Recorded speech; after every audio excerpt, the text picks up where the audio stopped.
Chapter 7. And it came to pass, when the king sat in his house, and the Lord had given him rest round about from all his enemies, that the king said unto Nathan the prophet, See now, I dwell in an house of cedar, but the ark of God dwelleth within curtains. And Nathan said to the king, Go, do all that is in thine heart, for the Lord is with thee. And it came to pass that night, that the word of the Lord came unto Nathan, saying, Go and tell my servant David, Thus saith the Lord, Shalt thou build me an house for me to dwell in? Whereas I have not dwelt in any house since the time that I brought up the children of Israel out of Egypt, even to this day, but have walked in a tent and in a tabernacle. In all the places wherein I have walked with all the children of Israel spake I a word with any of the tribes of Israel, whom I commanded to feed my people Israel, saying, Why build ye not me an house of cedar? Now therefore so shalt thou say unto my servant David, Thus saith the Lord of hosts, I took thee from the sheepcote, from following the sheep, to be ruler over my people, over Israel, and I was with thee whithersoever thou wentest, and have cut off all thine enemies out of thy sight, and have made thee a great name, like unto the name of the great men that are in the earth. Moreover I will appoint a place for my people Israel, and will plant them, that they may dwell in a place of their own, and move no more, neither shall the children of wickedness afflict them any more, as before time, and as since the time that I commanded judges to be over my people Israel, and have caused thee to rest from all thine enemies. Also the Lord telleth thee that he will make thee an house. And when thy days be fulfilled, and thou shalt sleep with thy fathers, I will set up thy seed after thee, which shall proceed out of thy bowels, and I will establish his kingdom. He shall build an house for my name, and I will establish the throne of his kingdom forever. I will be his father, and he shall be my son. If he commit iniquity, I will chasten him with the rod of men, and with the stripes of the children of men, but my mercy shall not depart away from him, as I took it from Saul, whom I put away before thee. And thine house and thy kingdom shall be established forever before thee, thy throne shall be established forever. According to all these words, and according to all this vision, so did Nathan speak unto David. Then went King David in, and sat before the Lord, and he said, Who am I, O Lord God? And what is my house, that thou hast brought me hitherto? And this was yet a small thing in thy sight, O Lord God, but thou hast spoken also of thy servant's house for a great while to come. And is this the manner of man, O Lord God? And what can David say more unto thee? For thou, Lord God, knowest thy servant. For thy word's sake, and according to thine own heart, hast thou done all these great things, to make thy servant know them. Wherefore thou art great, O Lord God, for there is none like thee, neither is there any God beside thee, according to all that we have heard with our ears. And what one nation in the earth is like thy people, even like Israel, whom God went to redeem for a people to himself, and to make him a name, and to do for you great things and terrible, for thy land, before thy people, which thou redeemedst to thee from Egypt, from the nations and their gods. For thou hast confirmed to thyself thy people Israel to be a people unto thee forever, and thou, Lord, art become their God. And now, O Lord God, the word that thou hast spoken concerning thy servant, and concerning his house, establish it forever, and do as thou hast said. And let thy name be magnified forever, saying, The Lord of hosts is the God over Israel. And let the house of thy servant David be established before thee.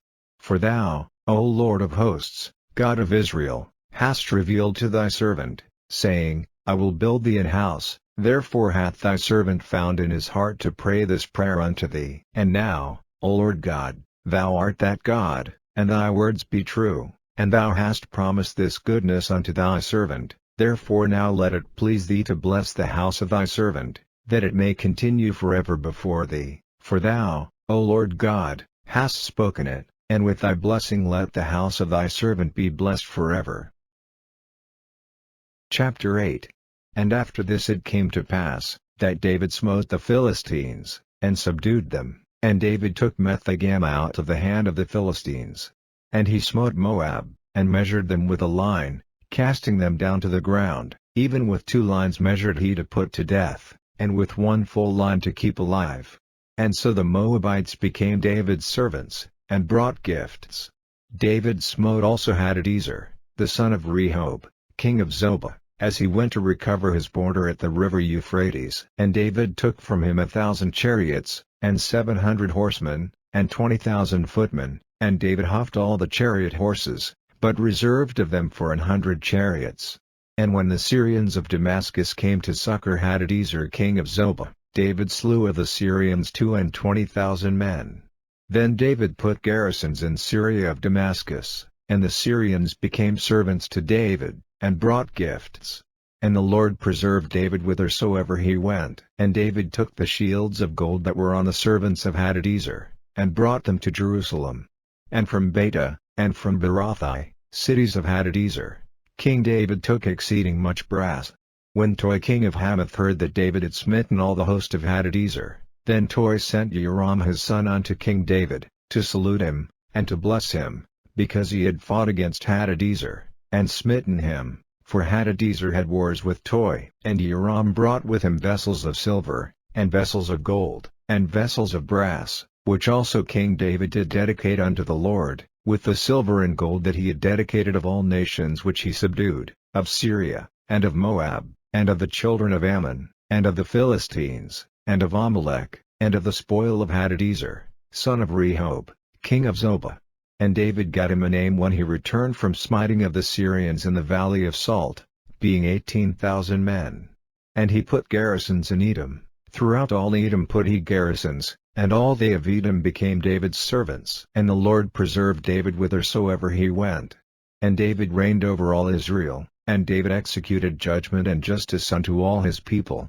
And Joab the son of Zeruiah was over the host, and Jehoshaphat the son of Ahilud was recorder, and Zadok the son of Ahitub, and Ahimelech the son of Abiathar, were the priests, and Sariah was the scribe, and Benaiah the son of Jehoiada was over both the Cherethites and the Pelethites, and David's sons were chief rulers.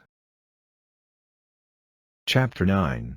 And David said, Is there yet any that is left of the house of Saul, that I may show him kindness for Jonathan's sake? And there was of the house of Saul a servant whose name was Ziba. And when they had called him unto David, the king said unto him, Art thou Ziba? And he said, Thy servant is he. And the king said, Is there not yet any of the house of Saul, that I may show the kindness of God unto him? And Ziba said unto the king, Jonathan hath yet a son, which is lame on his feet. And the king said unto him, Where is he? And Ziba said unto the king, Behold, he is in the house of Machir, the son of Ammiel, in Lo-debar. Then King David sent, and fetched him out of the house of Machir, the son of Ammiel, from Lo-debar.